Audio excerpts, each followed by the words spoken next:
ప్రభువు పేరిట మీ అందరికీ షలోం. ఈరోజు దేవుని వాగ్దానము. యెహోవా వలననే నాకు సహాయము కలుగును, ఆయన భూమి ఆకాశములను సృజించినవాడు. 121వ సంకీర్తన 2వ వచనం. ప్రియ సహోదరి సహోదరులారా, ఈరోజు జీవాక్యము వినిచిన్న మీ అందరికీ మన ప్రభువును ప్రియరక్షకుడైన యేసు క్రీస్తు సర్వశక్తి కలిగిన నామమున ఈ నూతన పరిశుద్ధ దినపు శుభములను వందనములను తెలియజేయుచున్నాను. ప్రియులారా, చదవబడిన లేఖన భాగము ప్రకారము మనలో సహాయము అవసరము లేని వారు ఎవరుంటారు? నిజానికి మనందరికీ కొన్ని సమయాల్లో, అంటే ఒక క్లిష్టమైన సమస్యను అధిగమించడానికి, బాధకరమైన నష్టాన్ని సహించడానికి, కష్టతరమైన పరీక్షను తట్టుకోవడానికి మనలో ప్రతి ఒక్కరికి సహాయము అవసరమవుతుంది. సహాయము అవసరమైనప్పుడు ప్రజలు తరచు శ్రద్ధ చూపే స్నేహితుని వైపు తిరుగుతారు. అలాంటి స్నేహితునితో భారాన్ని పంచుకుంటే దానిని భరించడం మనకు తేలికవుతుంది. అయితే తోటి మానవుడు చేయగల సహాయానికి పరిమితులు ఉంటాయి. అంతేకాక సహాయము అవసరమైనప్పుడల్లా ఇతరులు స్పందించే స్థితిలో ఉండకపోవచ్చు. ప్రియులారా, దేవుడు తన ప్రజలకు సహాయము చేయడం ఎప్పుడైనా మానివేస్తాడా అని మనము ఆలోచన చేసినట్లయితే అలా ఎన్నటికీ జరగదు. అందుకే కీర్తనాకారుడైన దావీదు ఈ విధముగా పరిశుద్ధ లేఖన భాగంలో రాసి ఉన్నట్లుగా మనము చదవగలము. ఏ అపాయమును రాకుండా యెహోవా నిన్ను కాపాడును, ఆయన నీ ప్రాణమును కాపాడును. ఇది మొదలుకొని నిరంతరము నీ రాకపోకలయందు యెహోవా నిన్ను కాపాడును అన్న వచనము ప్రకారము ప్రతి సందర్భంలో మనల్ని కాపాడేది మన దేవుడైన యెహోవా అని దావీదు స్పష్టముగా తెలియజేసినట్లుగా మనము గమనించగలము. ప్రియులారా, మనలో కార్యసాధకమైన తన శక్తి చొప్పున మనము అడుగు వాటన్నిటికంటేను, ఊహించు వాటన్నిటికంటేను అత్యధికముగా చేయ శక్తి గల దేవునికి స్తోత్రము అన్న వచనము ప్రకారము, ప్రియులారా, ఈరోజు ఈ వాక్యము వినిచిన్న మిమ్మల్ని ఒత్తిడి చేసి మీకు అసంతృప్తిని కలిగించే మీ అవసరత ఏమయ్యున్నదో మీకు తెలుసు. మీరు అవిశ్వాసములో మునిగిపోయి ఉన్నారా? మీకు సహాయము ఎక్కడి నుండి వస్తుందని చింతించుచున్నారా? మీకు దేవుని నుండి మాత్రమే సహాయము వస్తుందని పరిశుద్ధ లేఖన భాగము మనకు స్పష్టముగా తెలియజేయుచున్నది. కొండల తట్టు నా కన్నులెత్తుచున్నాను, నాకు సహాయము ఎక్కడి నుండి వచ్చును?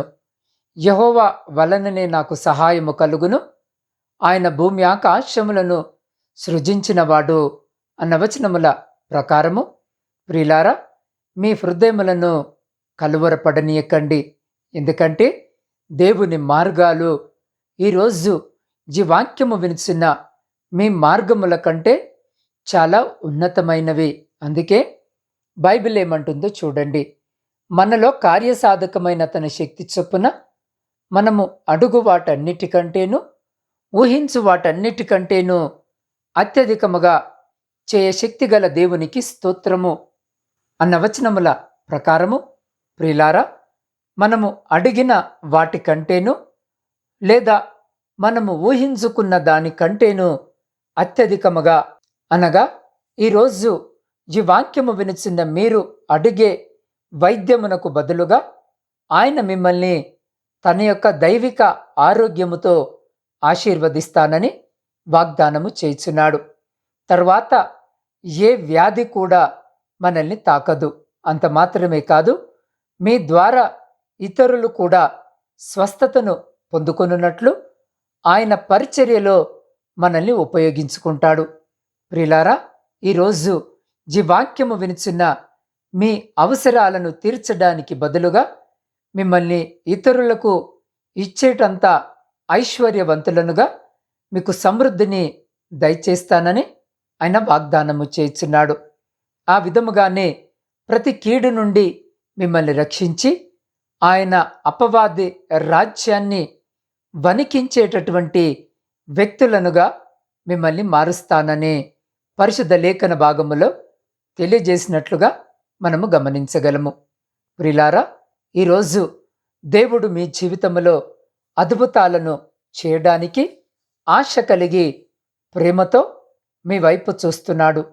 ఆయన మీ పట్ల జరిగించే ఈ అద్భుతాలను మీరు ఆనందించడానికి ఆయన యొక్క స్వరూపమును, బలమును, శక్తిని, కృపను, దయను మరియు ఆయన ఇచ్చే ప్రతి వాగ్దానాల వైపు ఈరోజు ఈ వాక్యము వినుచున్న మీరు ఎల్లకాలము ఎదురు చూస్తూ ఉండాలి.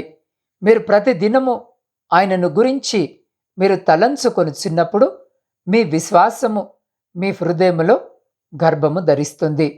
అంతేకాక మీరు ధ్యానము చేసే పరిశుద్ధ లేఖన భాగములోని ప్రతి వాక్యము ఒక విత్తనములాగే సహజముగానే అద్భుతాల పుట్టగొడుగుల బయటకు వస్తాయి. ప్రియులారా, పరిశుద్ధ లేఖన భాగములో మీ కొరకు ఈ విధముగా వాగ్దానము చేయబడి ఉన్నది. అందుకు యేసు, ఆ అంజూరపు చెట్టు క్రింద నిన్ను చూచితినని నేను చెప్పినందువలన నీవు నమ్ముచున్నావా? వీటికంటే గొప్ప కార్యములు చూతువని అతనితో చెప్పెను అన్న వచనము ప్రకారము, ప్రియులారా, ఈరోజు ఈ వాక్యము వినుచున్న మీ మనసు దుఃఖము, అవసరతలు, అవమానము, నిందలను తలంచుకుంటూ ప్రయాణించున్న మీకోసమున్న అద్భుతమైన విషయాలను మీరు చూడటానికి వీలు కల్పించండి. ప్రాకారములు పడగొట్టువాడు వారికి ముందుగా పోవును, వారు గుమ్మమును పడగొట్టి దాని ద్వారా దాటిపోవుదురు. వారి రాజు వారికి ముందుగా నడుచును, యెహోవా వారికి నాయకుడుగా ఉండును అన్న వచనము ప్రకారము, ప్రియ సహోదరి సహోదరులారా, మీరు ఆయన యందు సంపూర్ణమైన విశ్వాసమును కలిగి ఉంటూ మిమ్మల్ని మీరు ఈరోజు ఆయనకు సమర్పించుకున్నట్లయితే ఆయన మీకు ముందుగా వెళ్ళి మీ ప్రాకారములన్నిటిని పడగొట్టి మీ మార్గములను సరళము చేసి మీరు ఆయనను అడిగినవి ఇంకా మీరు ఊహించనివి కూడా చేర్చి మీకు సంపూర్ణ ప్రతిఫలమును అనుగ్రహిస్తానని వాగ్దానము చేయుచున్నాడు. ప్రియులారా, చైనా దేశములో చాలా కాలము క్రితము చెర్రి పండ్లు అమ్ముకునే ఒక దయగలిగిన మనుషుడు ఉండేవాడు. ఒక చిన్న బాలుడు ఆ చెర్రి పండ్ల చెట్టును చూసి మక్కువ పడ్డాడు. కానీ వాటిని కొనడానికి ఆ చిన్నవాని చేతిలో డబ్బులు లేవు. ఆ పిల్లవాని హృదయ ఆలోచనను గమనించిన ఆ చెర్రి పండ్లవాడు, బాబూ, నీకు చెర్రి పండ్లు కావాలా అని అడిగాడు. అవును అని ఆ చిన్న బాలుడు తలూపాడు. ఆ దయగల ఆ పండ్లు అమ్ముకునేవాడు, నీ చేతులు చాపు అన్నాడు. అప్పుడు ఆ చిన్నవాడు తన చేతులను వెనకాలే పెట్టుకున్నాడు. నీ చేతులు చాపు అని మరొక మారు ఆ చిన్నవాణ్ణి చూస్తూ ఆ పండ్లు అమ్మేవాడు అడిగాడు. ప్రియులారా, ఆ పండ్ల వాడు మరల చిన్నవాడు తన చేతులను వెనుకాలే బిగదీసుకొని పెట్టుకొని ఉండుట గమనించాడు. ఆ సమయంలో ఆ పండ్లవాడే చివరికి ఆ పిల్లవాని చేతులు తీసుకొని వాని గుప్పిలి విప్పి వాని చేతుల నిండా చెర్రి పండ్లు నింపేశాడు. ఇదంతా గమనిస్తున్న ఆ పిల్లవాని తల్లి ఆ పిల్లవాని దగ్గరకొచ్చి, ఆయన నీ చేతులు చాపమని అన్నప్పుడు నువ్వెందుకు చాపలేవు అని అడిగింది.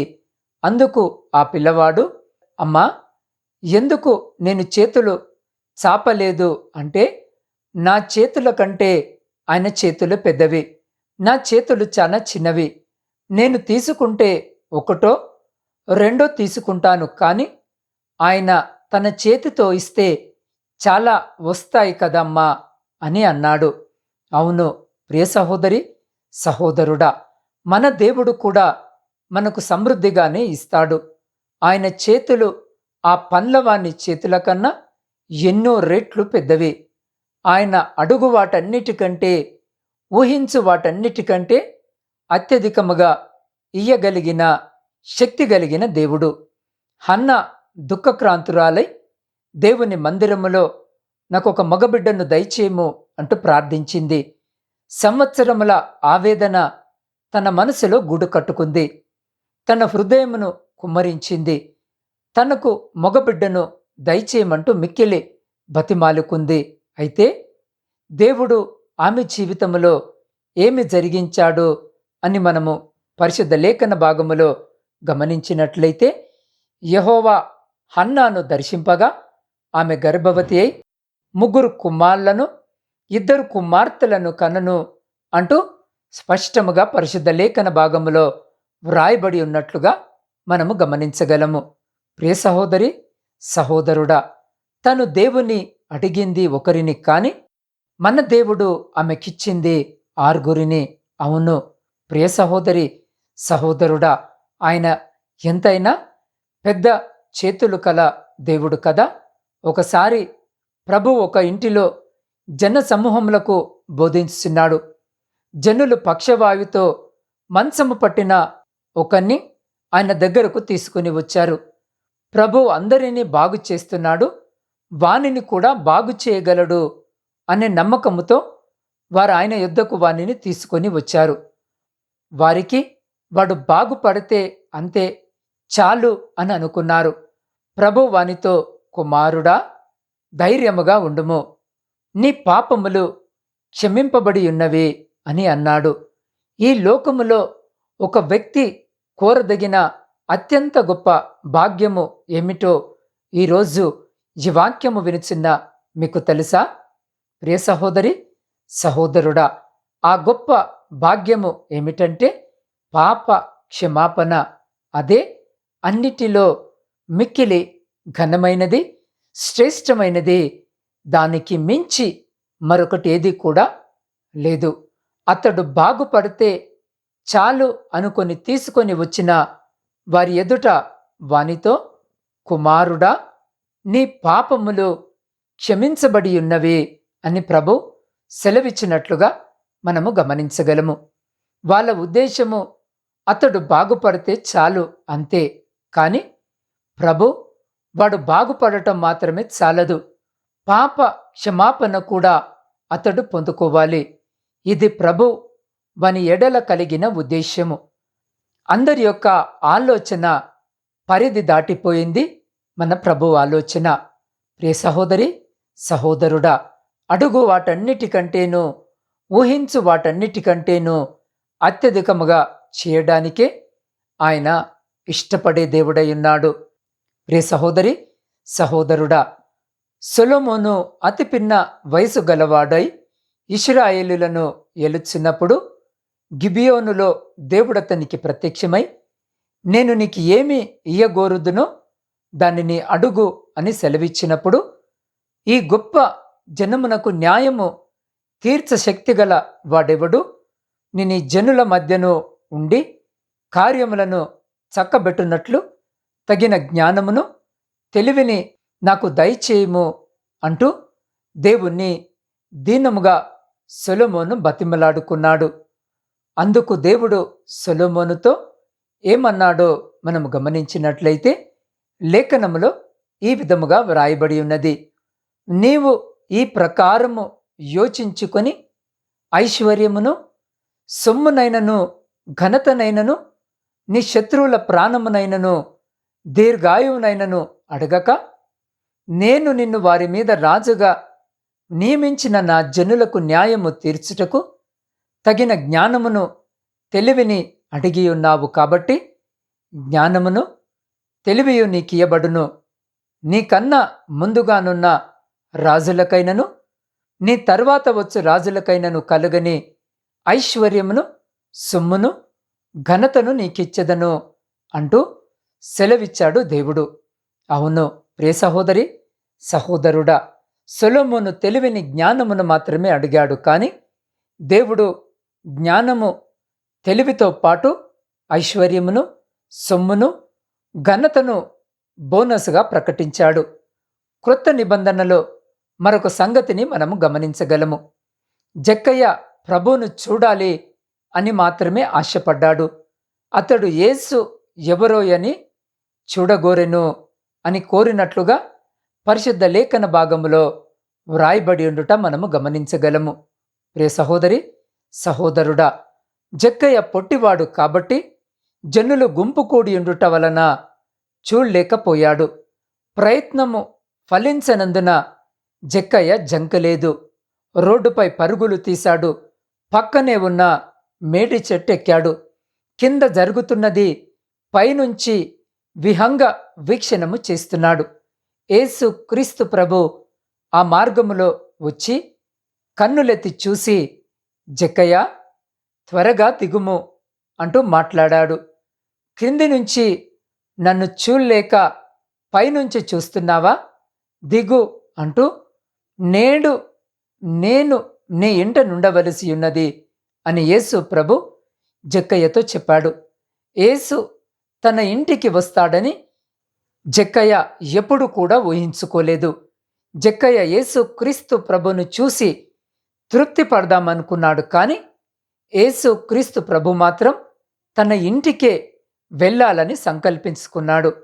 జక్కయ్య తలంపుల కంటే, ప్రియ సహోదరి సహోదరుడా, మన యేసు క్రీస్తు ప్రభుల వారి యొక్క తలంపులు ఆకాశమంతా ఎత్తుగా ఉన్నవి. ఊహించని హఠాత్ పరిమాణమిది.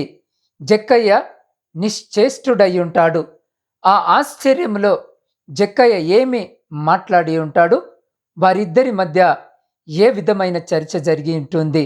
ప్రియులారా, ఏ సంగతి హాట్ టాపిక్గా మారి ఉంటుందో మనకు తెలియదు. కానీ పావనమూర్తి పాదాల చెంత నిలవబడి కృతజ్ఞత బాష్ప బిందువులు తన చెక్కిళ్లపై జాలువారుతుండగా జక్కయ్య, ఇదిగో ప్రభువా, నా ఆస్తిలో సగము బీదలకిచ్చున్నాను. నేనెవని వద్దనైనను అన్యాయముగా దేనినైనను తీసుకొని ఎడల అతనికి 4 గంతలు మరలా చెల్లింతును అంటూ ఒప్పుకోలు చేస్తున్నాడు. నిన్నటి దినము అదే సమయానికి కుళ్ళి కంపు కొడుతున్న జీవితము జక్కయ్యది. కానీ యేసు ప్రభును చూసిన తర్వాత ఒక కొత్త మార్పు, ఒక కొత్త జీవితము. ప్రియ సహోదరి సహోదరుడా, ఆ గడిచిన 24 గంటల్లో ఏమి జరిగింది అతనిలో? లాటి దెబ్బలు తట్టుకోలేక ఈ ఒప్పుకోలు చేస్తున్నాడా జక్కయ్య అంటే కాదు. మరేం జరిగింది? యేసు క్రీస్తు ప్రభు అతని ఇంటిలోనికి, అతని ఒంటిలోనికి వచ్చాడు. అది జరిగిన విషయం. జక్కయ్య ఊహించినది ఎంత? అతనిలో ప్రభు జరిగించినదెంత? ఆశ్చర్యము కలుగుతుంది కదూ. అవును ప్రియ సహోదరి సహోదరుడా, దేవుడు మనకు ఏదైనా ఇవ్వాలన్నా, చెయ్యాలన్నా మన చిన్న మెదడు ఆలోచించగలిగిన పరిమితులు దాటి ఆయన చేస్తాడు. అర్థమైందనుకుంటా. కాబట్టి ప్రియ సహోదరి సహోదరుడా, ఈరోజు ఈ వాక్యము వినిచిన మీరు కూడా దేవుణ్ణి మీరు అడిగినది మీకు అనుగ్రహిస్తాడా అనే సంకోచము మీలో ఉండి ఉంటుంది. కానీ మన దేవుడు మీరు అడిగిన దానికంటే, మీరు ఊహించిన దానికంటే అత్యధికముగా ఇయ్య శక్తి కలిగినటువంటి దేవుడు.